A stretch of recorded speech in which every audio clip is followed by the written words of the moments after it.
So I've reviewed Thor: The Dark World already. Time for me to get into spoiler-heavy talk, and I don't know how long this is going to take. I have a few things I want to talk about. Let's see if this goes over 10 minutes. I hope not. So Thor: The Dark World opens up. You get the narration about the ether. Anthony Hopkins again narrating to open it up. Okay, backstory. If you got to deliver it this way, it's a lot easier than having to try to figure it out through all the dialogue. I mean, there's a lot of stuff going on with these Dark Elves. Just let me know what's going on with the narration. I don't mind. Anthony Hopkins narrating. It worked in The Grinch.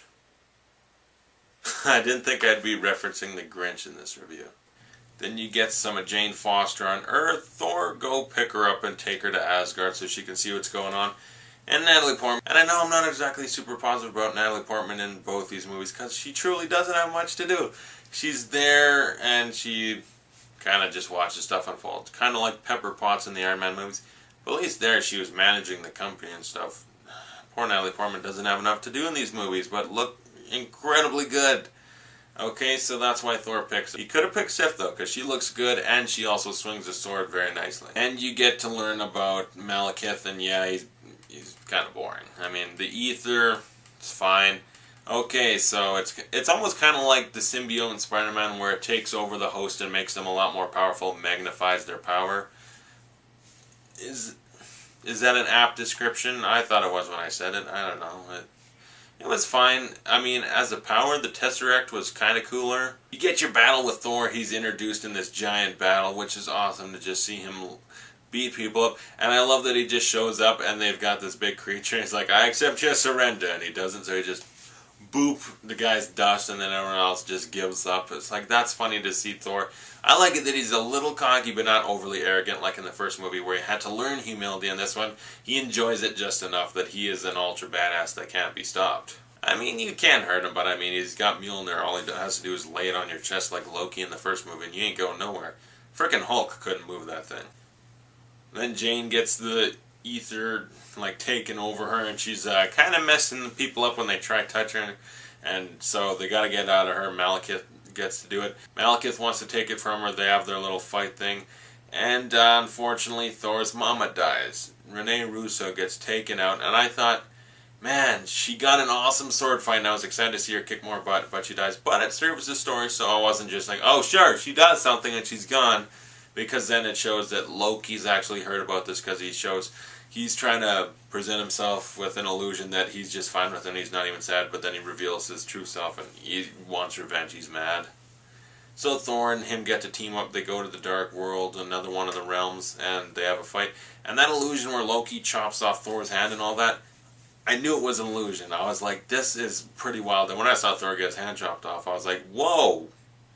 But in the back of my head, I was just thinking, this is probably an illusion, and a good one at that. When they revealed it, I felt smart because I saw it coming. And I like that Loki is just so funny the whole time they're doing their Star Wars Revenge of the Sith spaceship race. And he's just giving Thor crap about how he'd be a better pilot and all that. Loki's just great in that. And Chris Evans' cameo as Captain America when Loki's pretending to be him, that was hysterical. I laughed out loud. That was great. And when he got killed, or at least we thought he got killed, I felt kind of sad. I'm like, oh no, I want more Loki. And it turns out he wasn't killed.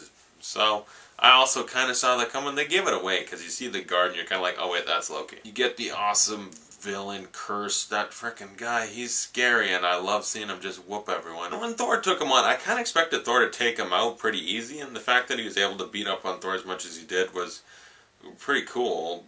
But he does get taken out by Loki. Frickin' pulls him onto the sword, and I was like, ah, dang it, because now I have to deal with just Malekith, and that's no good, because he's not exciting.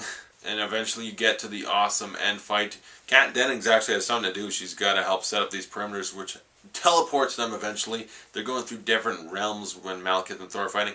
That was cool. What we were lacking in an interesting villain was made up for with a really cool fight where they're just different realms. That was funny at times and really awesome at times, and I like that. That's one of the most inventive fights I've seen.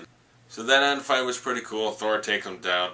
You get the after credit scene, which I was confused, but then I realized, oh wait, this is Guardians of the Galaxy, because I remember hearing Benicio del Toro cast as the Collector, but I forgot which movie it was for Guardians of the Galaxy. So this cameo where they're bringing the thing, the ether to him because they can't keep it near the Tesseract, because it's not wise to keep those things near each other, just because energy sources like that, keep them separate. Okay, they gave it to the collector. I don't understand the character really, but you get that he says that line 1 down, 5 to go. So hopefully that picks up and is explained exactly what's going on in Guardians of the Galaxy. He's the villain in that. Kind of looking forward to it. It was really weird though. I mean, for like 2 minutes, that was a weird scene. And so Guardians of the Galaxy, if I thought Thor was strange, combining Star Wars, Lord of the Rings, Norse mythology, and just regular superhero stuff, Guardians of the Galaxy has a talking raccoon that's voiced by Bradley Cooper. So that, I'm actually really excited now that I say that. I want to see a talking raccoon. Then the other after credit scene where Thor goes, picks Natalie Portman up, they leave. And then you see that monster is running around Earth. I thought that was pretty funny. And Loki becomes king of Asgard. I don't know if he killed Odin or if Odin's tied up in a closet and Loki's just going to keep him there. But Loki pretends to be Odin and is now king of Asgard. I was expecting him to come back. I didn't know he was going to do that. When I saw Odin talking to Thor, and they're like, poor Loki's dead or whatever. It's like, he's alive. I'm sure he's going to show up some point. Maybe talking to Thanos or something. But then it turns out that was Loki. That got me. I wasn't fooled by most of the illusions. That one tricked me. I was a little disappointed we didn't figure out what's going on with Thanos. Because, I mean, you got Thanos, you got Ultron, and they also got the Benicio del Toro collector for Guardians of the Galaxy. Hopefully in Guardians of the Galaxy or Captain America, talk about Thanos or Ultron and prepare us for that. Because otherwise, that just makes me sad and a little mad. Because Thanos was introduced at the end of Avengers. If they haven't done anything with him by Captain America, I'll be a little upset. And another thing I just thought of that I really liked was the breakout scene when they commit treason.